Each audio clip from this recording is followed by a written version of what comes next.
Welcome to the How Soccer Explains Leadership podcast, where we explore leadership principles through the lens of the beautiful game.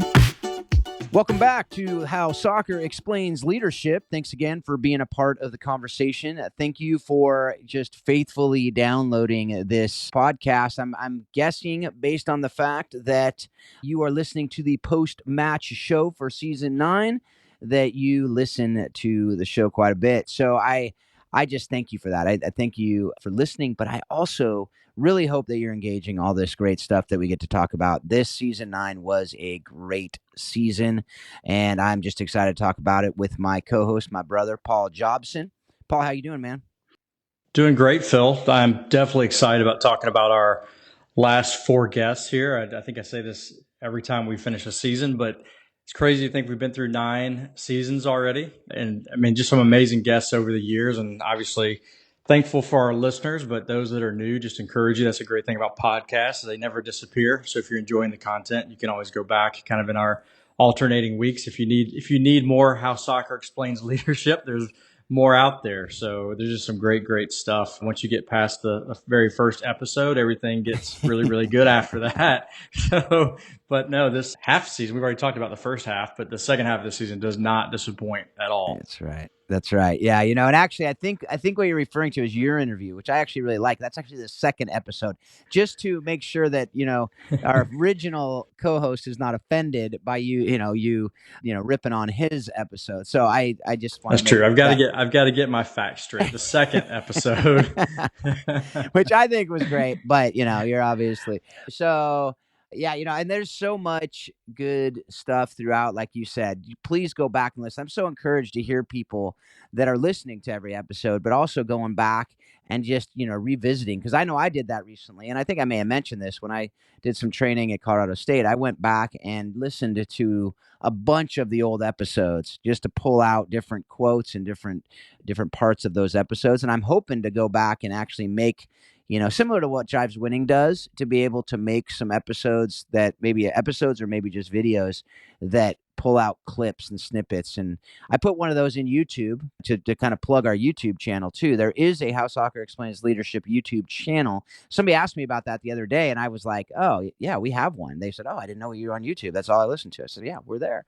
So go check it out there. I actually put a received identity versus achieved identity clip there. Just, if people want to go, I'm going to start doing a little bit of that. Please give feedback on that too. If you want more of that, that would be something that you'd be interested in, please let me know, because that will definitely light a fire under me to get it going. If in fact I get a lot of feedback from you to say, yeah, I'd love that. That would be great and super helpful for me. So please let me know that too, because I know these episodes are long. That's on purpose though. It's not something we just can't stop talking. It's purposefully long form, so there's just lots of good stuff that comes out of these episodes, but it also is something that we know is an investment. So thank you for doing that. And also, go back and listen to those, like Paul said, in those off weeks, or even if it's just throughout the week. Also, the transcripts are available online too, if you want to just go through and pick something out. They're available at the website, howsoccerexplainsleadership.com. So, Paul, with all that kind of logistics behind us, there's a pretty big new life event in your life. I mean, outside of, we talked about Marcy going to the Middle East during the Women's World Cup and you being home and surviving the boys. We talked about that on the last episode, but what's going on in your life? There's always awesome stuff going on in the Jobson household, and of course Warrior Way and Warrior Way Gives and all those things are still going well. In fact, we just started our fall season for Warrior Way here this last Monday, so that's up and running with over 200 kids on a Monday night, which is awesome.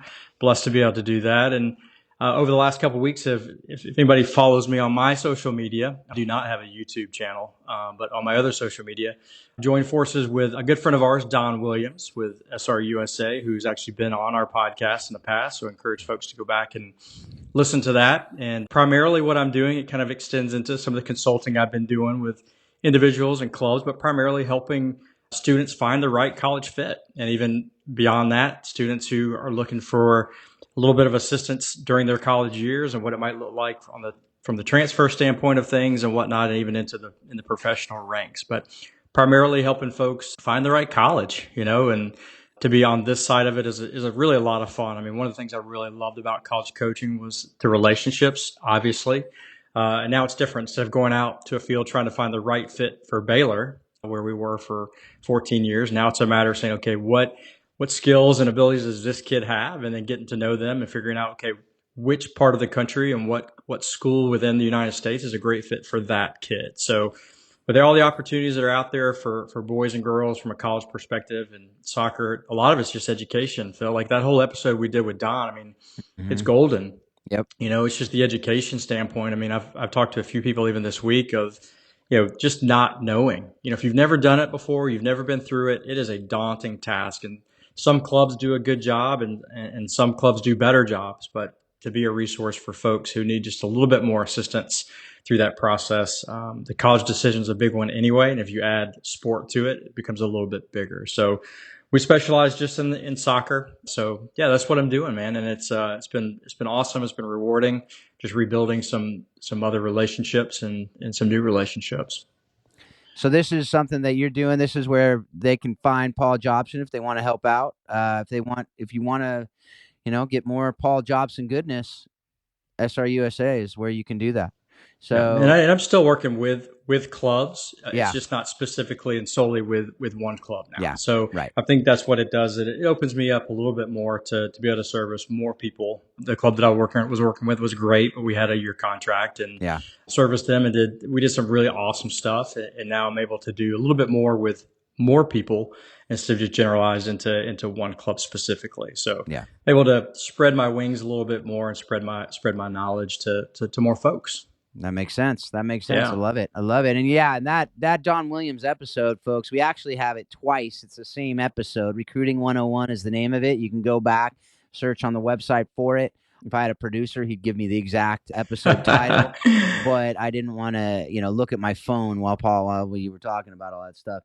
He's the most downloaded episode of the podcast. And that's because a lot of you do have recruiting questions. There's a lot of parents and even coaches want to know, how can I do this recruiting thing better? What does that look like on my side? So for coaches, don't think, you got it all figured out. And I imagine if you're coaching, you don't have it all figured out, because it is a tough landscape right now with all these different letters. I mean, what we talked about even earlier in season 9 with Skip Gilbert, just all the different stuff going on with the recruiting landscape is tough. It's just really difficult for parents to know, what teams should I play on, which coaches, what does that look like? Does it matter? How much should I be playing every year? Which tournament should I go to? Should I go to camp? Should I not go to camp? All these questions. I mean, it's so overwhelming for people who know what's going on, because there's still so much going on. And it's not like there's one answer, right? It's not like it's not like every coach has the same theory on camps or on tournaments or on which tournaments to go to. So to know which coach you're talking with, which schools you're interested in, all of that matters too. All that to say, one of the stuff I love with Dawn is we've talked about, is he truly is interested in finding the right fit. And he's a guy who has coached at the different levels. So he knows his stuff, right? And I have a kid at D2. I've done trainings D1. I've watched a lot of different soccer, different places. There is a difference, but it's also, there's a difference within D1. There's a difference within D2. There's a difference within D3 and NAIA and going to Canada and all these, right? So there's all these things like, just with my kids to see that, my daughter playing in Canada, my son playing at Biola in D2. So it's and even watching him play, seeing some of these teams, there's some really good D2 teams, right?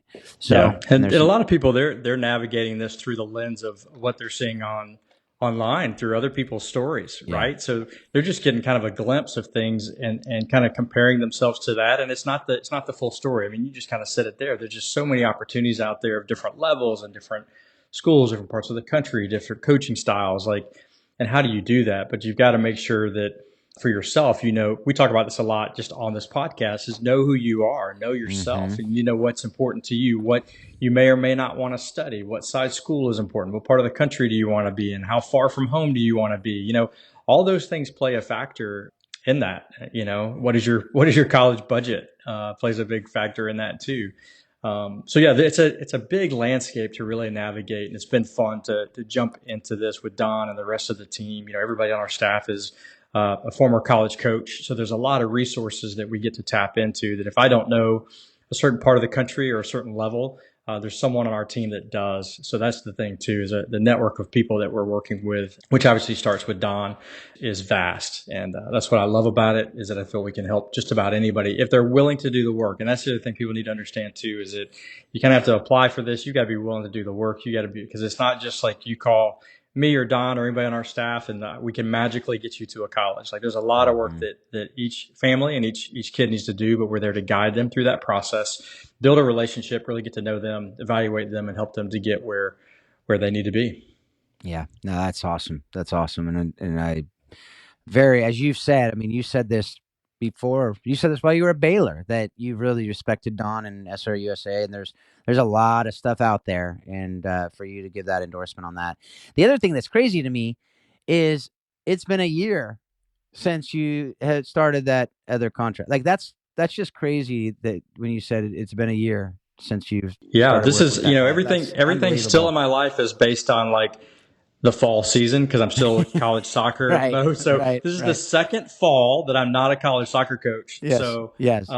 it's been that long, and it's been awesome. It's crazy to think. But yeah, Don and I have been friends for a while now, and one of the first people that called me when I stepped away from Baylor was Don, because he's just a great guy and very just a caring dude, and we've kept in touch, and it's been cool. But yeah, it's crazy to think that it's been second fall now that I've been out of college coaching, and really I'm enjoying it from this side, this side of the field, to be sure. Yeah, well, that's awesome. That's awesome.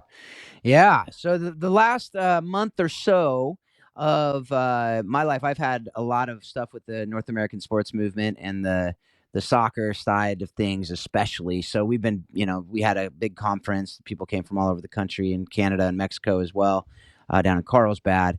And also last weekend, I was in St. Louis with the Cup of Nations they have out there.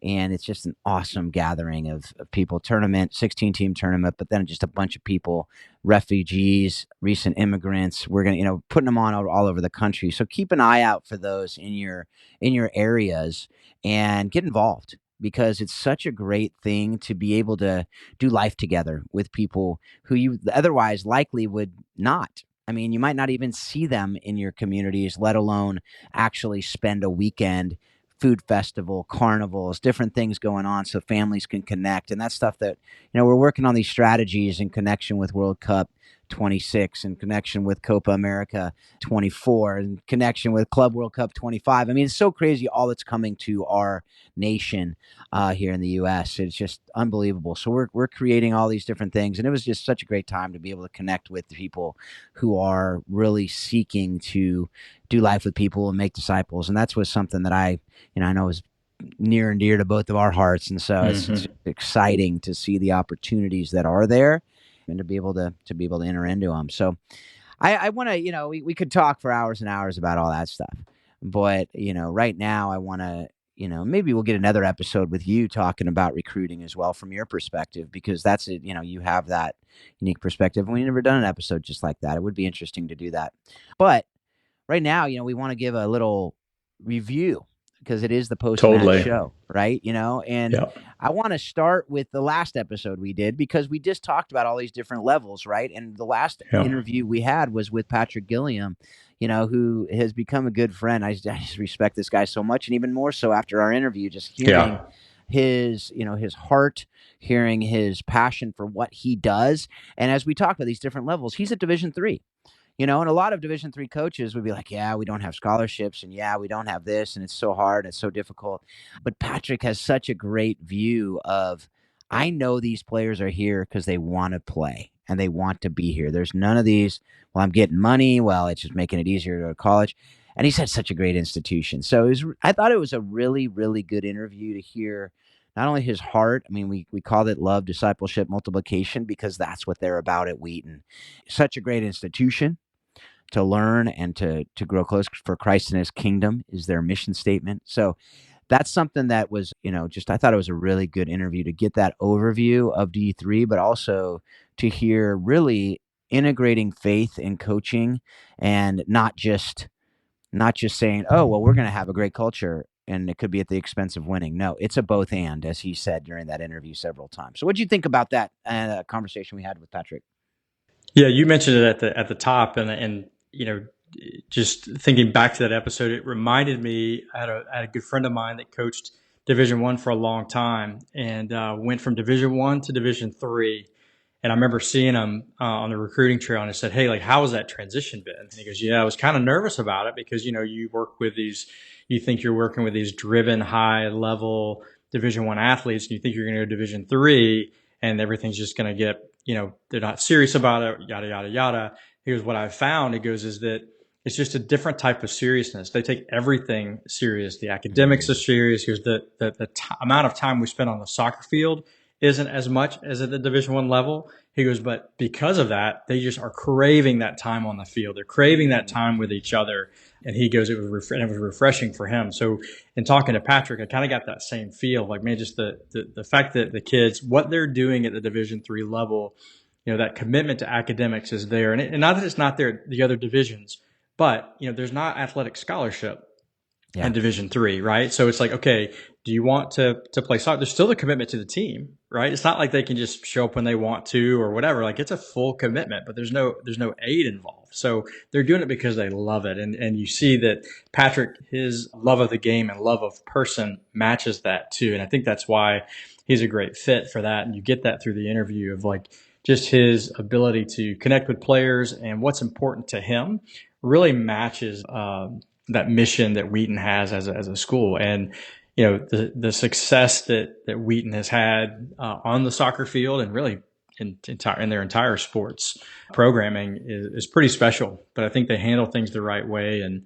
he's relatively new to the program. I think this is his second fall. I think it is. Yeah, Is that correct? I believe so. Yes. Yeah, but you'd think he'd been there forever. He's just a perfect fit for that position, and familiar with the staff there, and they do a great job. So I think that's what stood out to me, is that sometimes you see coaches take over programs at any level. It doesn't matter, and you're like, wow, is that a fit?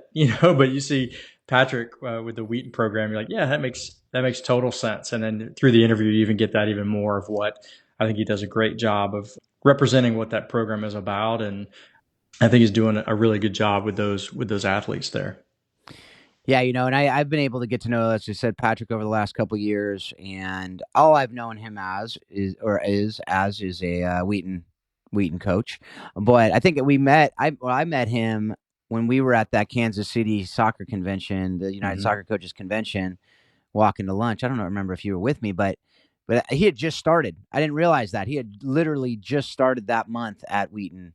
So that's pretty much he can mark his Wheaton time by how long he's known me. I mean, that's basically probably what he does. So yeah, he probably so. Yeah, that's probably the marker.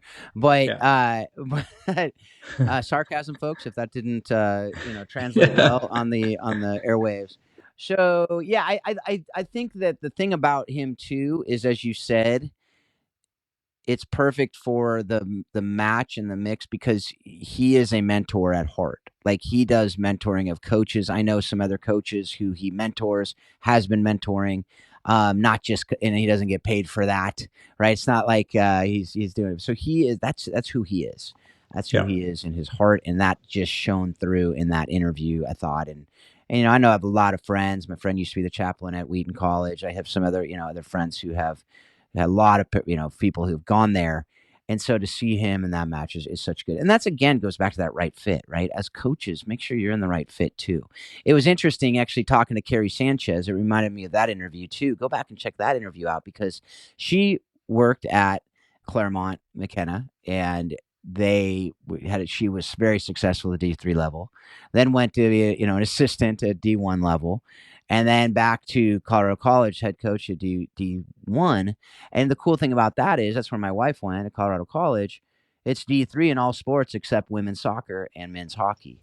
So she said it's that great mix of that D3 culture at the campus and D1 soccer. So it was something that she really appreciated, that D3 level too. So as you're looking for schools as well, I mean, it's something that, there aren't scholarships, but if you're able to make it work, they do give a lot of aid, a lot of those D3 schools academically.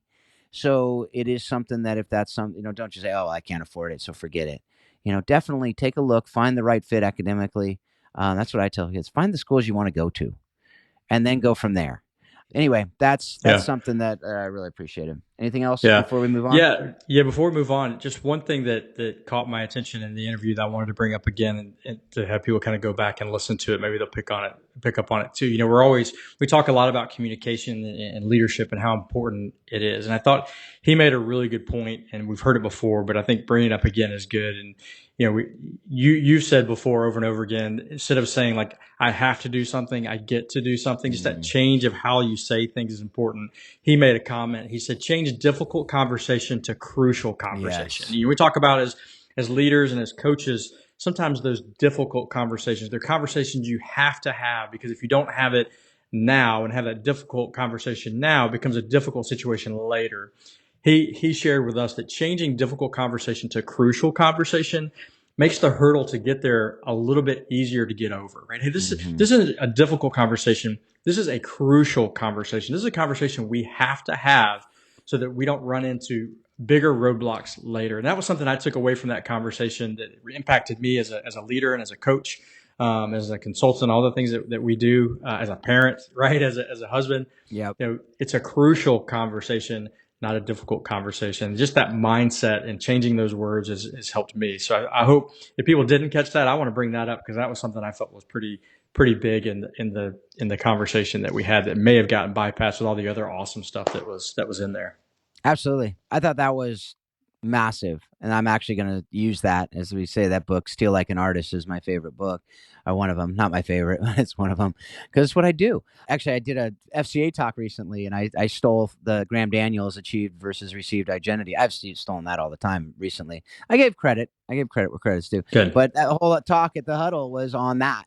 And somebody said, I'm going to steal that from you. I'm like, I took it from somebody else. So good. Go for it. I know he'd be 100% okay with that because I'm sure he took it from somebody else. So it's good. But yeah, I think that's words matter, right? We talk about that a lot. Words matter. And that word, just switching it from difficult to crucial, is huge because a lot of people avoid debate. A lot of people avoid, conflict. They want to just avoid it at all costs. But if you say it's crucial for relationship, those same people who will avoid conflict are huge on relationship. So I think it's very, very important. As we said, a lot of these schools have nice problems, and we want to make sure that that we understand that. I think it was Jeff Spencer. He says teammate is a sacred label, and this would be a good segue into Jeff's interview. Yeah. Is teammate is a sacred label. And as a teammate, you don't have the luxury of not entering into a difficult, crucial conversation if it's something that will make the other person better and make your team better. He's like, you don't have that luxury. You don't have the luxury of railing into a player if it's just you taking out aggression on, that you have and projecting. You don't have that luxury because teammate is a sacred label. And I think that's something that kind of ties that. Jeff Spencer we're going backwards this time. I think it's the first time we've ever done that, but we're going to go backwards. I just unintentionally did that. But that interview with Jeff, I think that clip, which is definitely out there on Instagram or Facebook or wherever watching those clips. But that clip on teammate is a sacred label and his discussion of teammate, I actually played for my wife, played for my kids. I was like, this is such, and that's actually the one that I said it was like panning for gold nuggets as far as the nuggets of wisdom. Right. And I will reiterate that part of that interview I thought was so powerful because it's any team you've ever been on, you recognize something about your team in that paragraph. And it was something that was such a great challenge. I will play that for my teams whenever I'm coach. I'll play that when I'm training because it's something that I thought was that powerful when I was listening back. What'd you think of that interview with Jeff? Yeah, this is one of those interviews that, you can go back and listen to multiple times and you're going to pick up on different things every time. It's one of those interviews where I think I caught myself just really, sometimes you're doing an interview, you're thinking about what are we going to say next? What's the next question? And I think you'll hear even in the interview, there's some pauses between him stopping talking and us starting because I think we're kind of caught up in what he's saying to where you're like, oh, okay, this is an interview, not him actually just telling me things. So right. I found myself just like totally engaged. We've had a couple interviews like that over the years, but this one for sure, where I'm just like, I am just like, man, I cannot, like, there is no filter going into my ears. This is just, I am trying to absorb every single word that he's saying. So much wisdom there. Just an amazing, even if you just go back and listen to episodes to pick up on the different athletes that he's actually worked with over his career, successful athletes that you're not going to have to think about whether you know who they are or not. These guys and girls are just people that you've heard of. And for him to just be just a normal human being who's sharing his wisdom that he's gained over the years, and you just pick up on his drive that he has and had as an athlete. There's no wonder he's had success in mentoring other athletes and coaches, because it just oozes out of him in such a natural way that it's easy to really pick up what he's putting down. And one of the things that I took from him, one of the minor things, and there's so many greater things that he threw out, but it just hit me in the moment. It was like, decide how you're going to show up. I think that's just such a huge little thing. And I think it's something that as a coach, you're always trying to, put into and communicate with your athletes. But I think he just said it, just like I said, it just oozes out of him so naturally. It's like, decide how you're going to show up, right?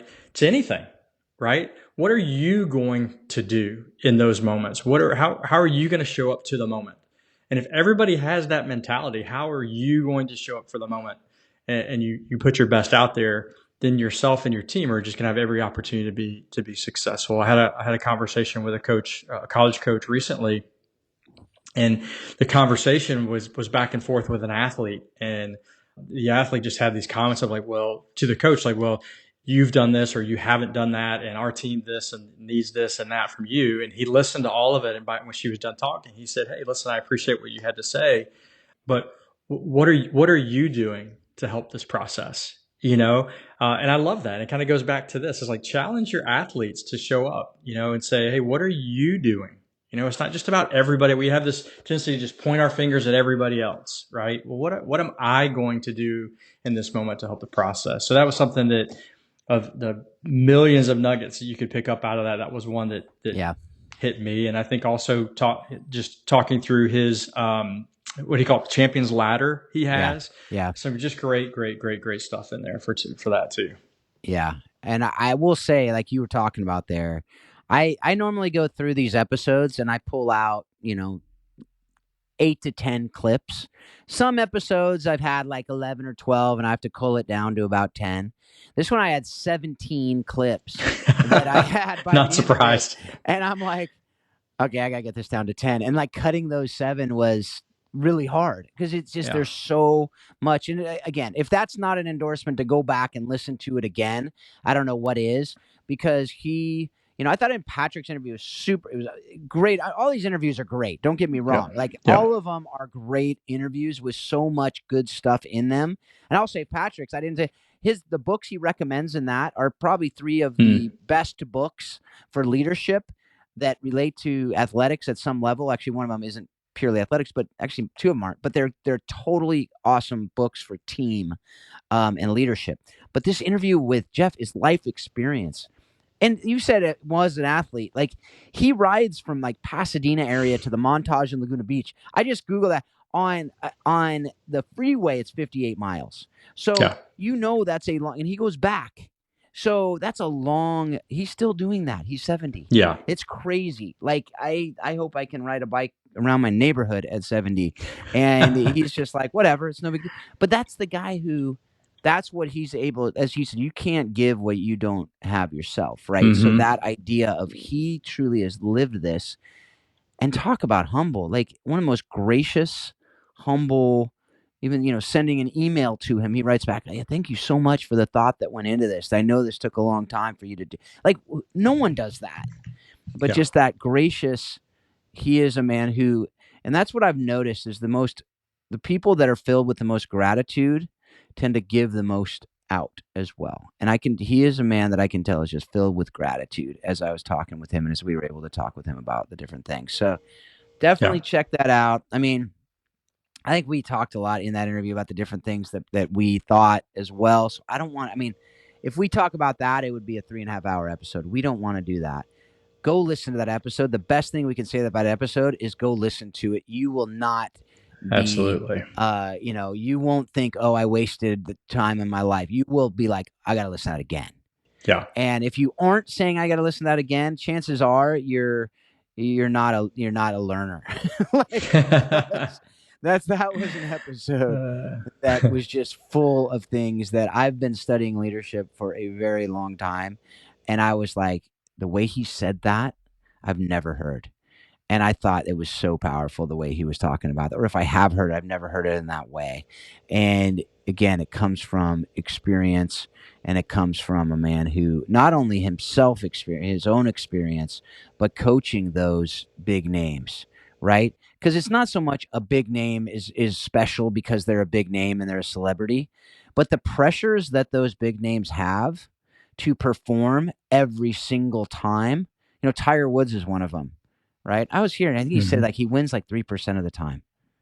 Seems like he wins more than that. But like the pressure to win every time and you win 3% of the time, that's really hard. Really, really hard. And so that's something that I really appreciated about that interview. And just I was, I didn't know him before I was introduced to him by a friend. And I was expecting, just because of his resume, kind of difficult to get a hold of, got to go through an assistant, gonna be, take a while. And it was, my friend connected me immediate. If that's not a lesson in itself, don't think you're bigger than you. No one is that big to not be kind and to not be gracious and to not have gratitude and to also not just be accessible. And so that's something that we've talked about that a lot over the course of the show. It's just accessibility. Like, be accessible to people. Yeah. I don't care how big you get, be accessible because, you were where these people were at some point in your life. So that's something that obviously I'm not saying don't have a family. I'm not saying do what Bob Goff did and put your number in the back of a book. I'm not saying that, but be accessible and, respond to your texts and your emails.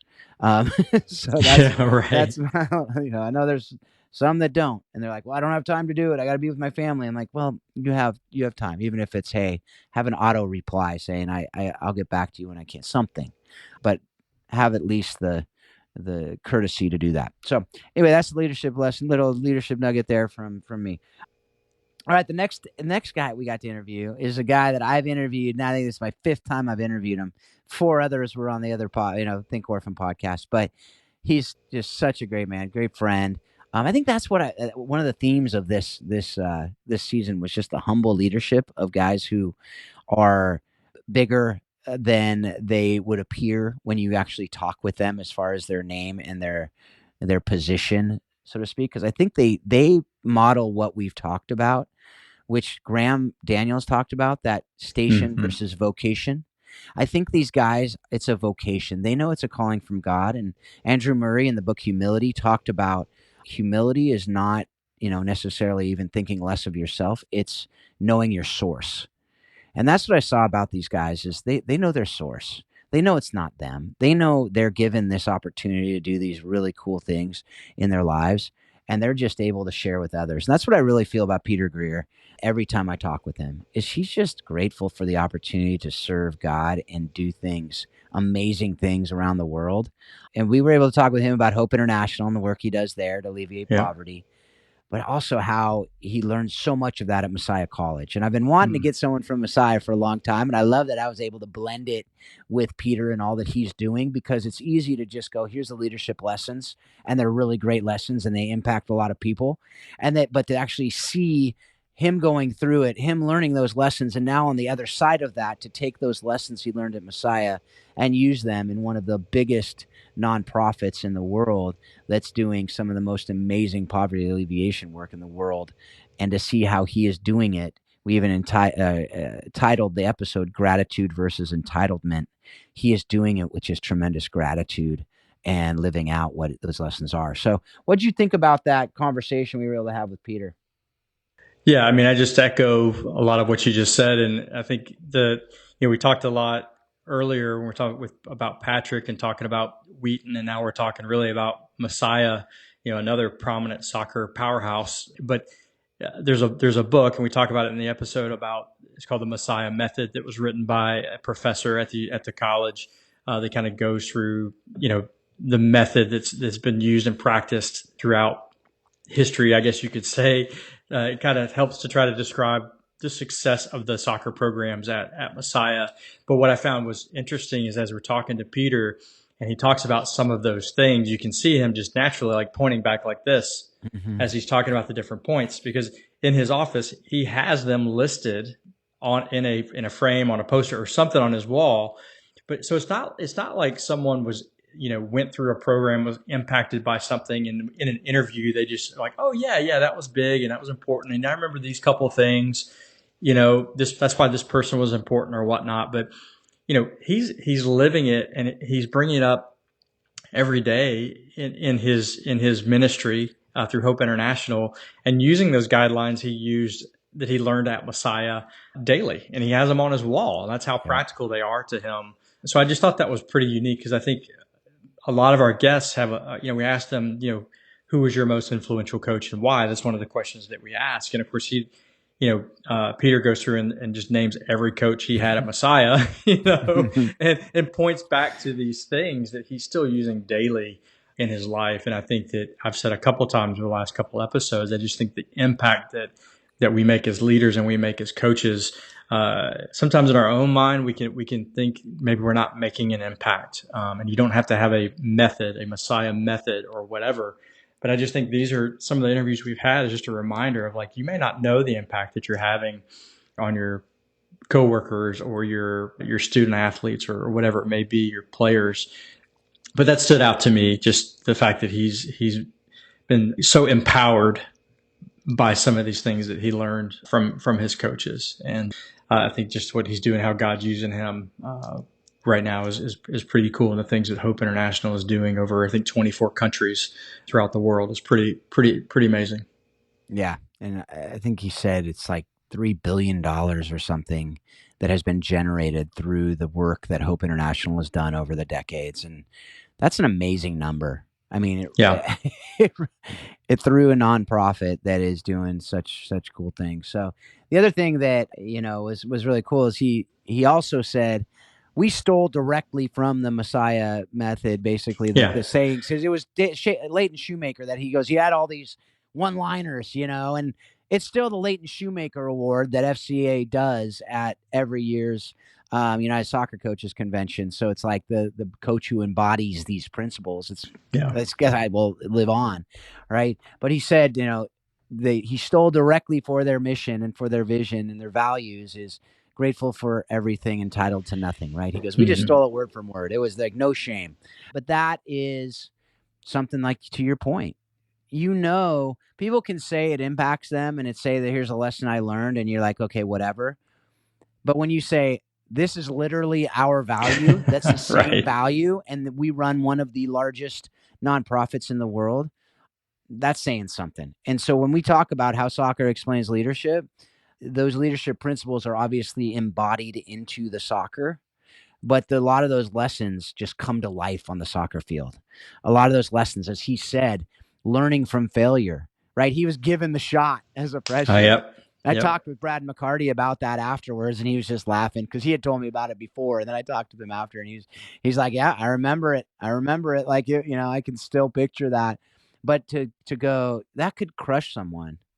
But instead it was, no, this is something you learn from, you build on. And then no doubt I know because I've talked to him about it, in the job as a nonprofit director, president, CEO, it is hard. There's not a lot of glory. There's not a lot of people giving you kudos, even at the big level. And you don't want it anyway. I mean, like, that's not why I'm doing it. But there's a lot of things that don't go how you wanted them to go.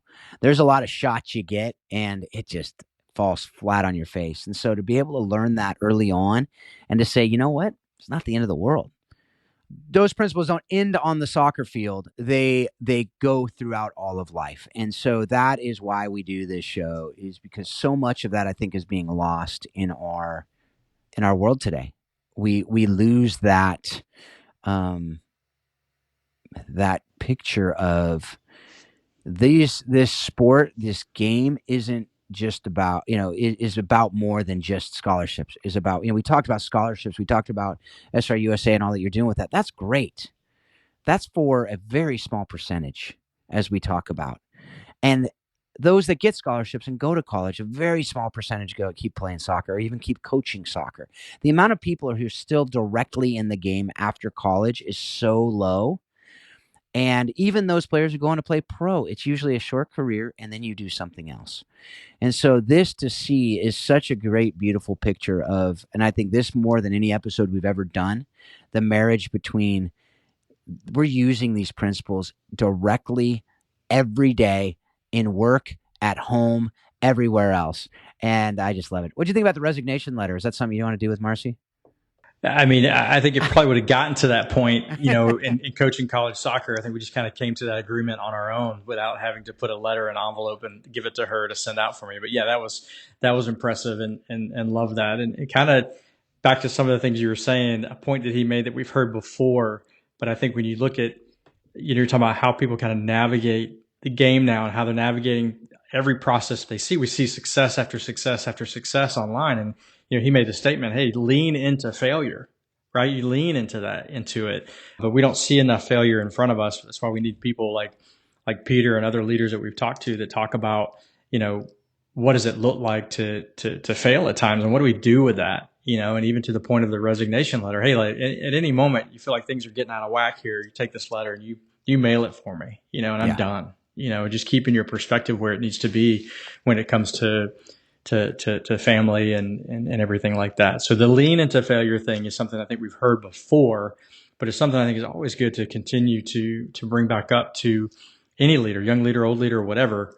We can get caught up in our failures. We don't want people to see it. We want to kind of hide behind our successes. But I think without the failures, we don't get to success. And I think not enough people remember that. They just think success comes. But you got to lean into the failure, go through the hard things, be sharpened through those moments to come out on the other end to find success. So the lean into failure piece was a big point that I remembered.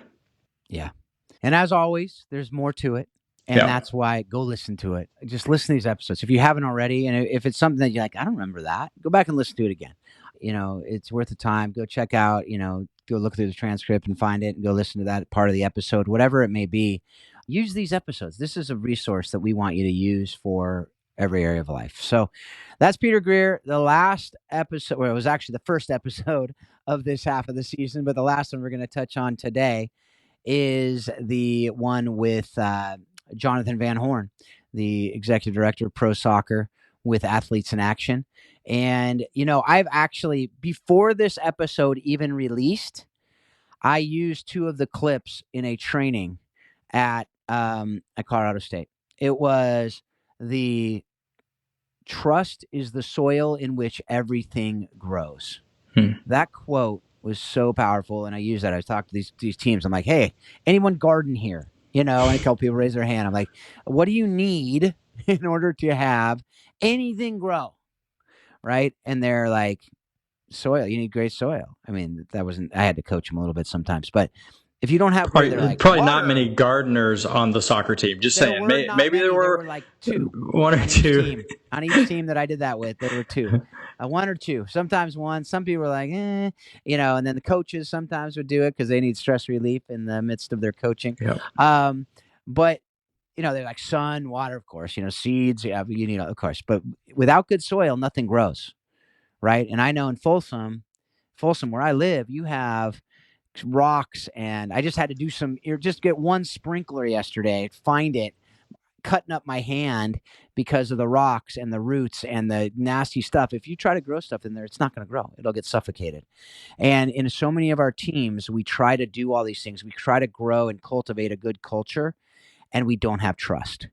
And without that, you can't have accountability because they're like, forget you, I don't trust you. I don't know you, and I don't know why I should listen to you, right? And so that happens a lot of these times. And we talk about with the trust, it's not just transaction-based trust, it's vulnerability-based trust. And so he talked a lot about that in that interview, and I thought that was one of the super, super powerful things that he talked about in that interview. There's obviously a whole lot more, but that was one nugget that I took out of that was very, very, very good. And that was worth the price of admission on that episode, I think. Yeah, no, I love that. I think he had a lot of great things. Athletes in Action. I mean, it's such a large organization, and to see the different places where he's kind of had his hand in that too, in the different ways that he's used his leadership tactics in those areas, and now being over kind of the professional side of it. I've got to say, I don't know that I knew a lot about that prior to going into that, but what a great opportunity he has in the professional ranks, to pour into people at that level. We've talked about it before in some other episodes. I think a lot of times we forget about players once they get to that professional level, right? We talk a lot on this show because I think most of our listeners are probably not professional athletes or whatever. They're young athletes or parents of young athletes or coaches of younger athletes. But to listen to what he has to say, it's amazing stuff. Again, we talking about him last, but he's actually the first episode in this series. Just some really amazing things to go back and listen to, and some great wisdom that he kind of brings to the table for us, for sure. Yeah. Yeah, so, we're coming to an end here. I don't want to cut it short with Jonathan because it was a great episode. Yeah, and it so was, for sure. I definitely, one of the things he also talks about it's called Shift. He actually has a podcast. He's taken a hiatus on that podcast. He's got a book that he wrote on it, but it's all about if you're an athlete and you're struggling with the transition, or if you know athletes that are struggling from the transition from playing to not playing. I'll say a little Cliff's Notes version of what to do in that is Graham Daniels' episode, have a received identity and know that it's not about it. But Jonathan has a great, it's called Shift, and that's an acronym. So go listen to it, check out his book, check out the podcast. If that's something you're really struggling with, we talk about that a bit on the episode. And so go listen to that for kind of a Cliff's Notes version or a Spark Notes version for those of the younger generation. That was something that I really appreciate. It's one of the big reasons I wanted to have him on, because I know that's a big issue. And even, for Paul, as you're going from coaching to not coaching, that's a transition that's hard. Yep. Any life transition, a lot of these things apply to it as well. But so much of it starts with, is your identity wrapped up in being an athlete? If that is, then that needs to change. It really does, because that is not your identity. We also got into a little bit on specialization also, because he was a multi-sport athlete also. So I think we've talked a lot about specialization, and I think, I loved his perspective, and I just love hearing a fresh perspective on it, especially someone who was a multi-sport athlete, but works with athletes at a high level also. And I think in some ways there's a little bit in there about, not specializing in those transitional moments. Your identity isn't fully caught up in one thing, So anyway, I definitely, just one other thing, anytime we can talk about specialization or not specialization as an athlete, I think it's always good to point those different opinions out and hear different people's thoughts on that. And he has some good positions on that too. Yeah. And I just want to say, for those of you who think we might just be talking about specialization and not living it as parents, as in our lives. I mean, both Paul and I were multi-sport athletes as kids. Yeah. Our kids are multi-sport athletes. And, my daughter actually strained her hamstring recently, probably because she was doing golf and then going straight to soccer practice. So that's not necessarily a endorsement of but it's something that there still can be overuse injuries with multi-sport too, because you still need to do that periodization. But it's something that make sure that, you at least thinking about, at least giving your kids the opportunities to, if they want to play multi-sports, let them play, encourage it. My son plays baseball, basketball, soccer. My oldest played basketball, and that made him a way better soccer player. His decision-making so much quicker on the field, So those are things that you can't emulate a lot of these other sports in a soccer pitch, but they will help you on the soccer pitch. And so that's something that I would definitely check that out as well. He was also at The Ohio State University as a Athletes in Action staff. And if you think, oh, well, he didn't play with high-level athletes and he didn't work with high-level athletes, well, think again. He was at Ohio State. So that has some pretty good athletes coming out of that school. Anyway, folks, I will tell you that this season was jam-packed with incredible stuff, from the first episode of the season to the last episode of this season. Jam-packed with really, really good things that will help you in life.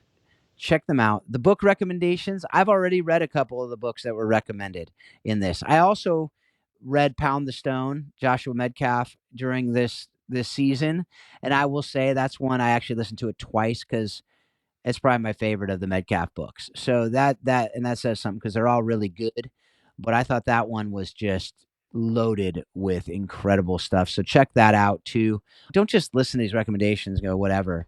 Like, of all the books these people could pick, of all the podcasts, of all the things they're watching that they could pick, this is what they say. So take note, because these guys are all very, very solid leaders.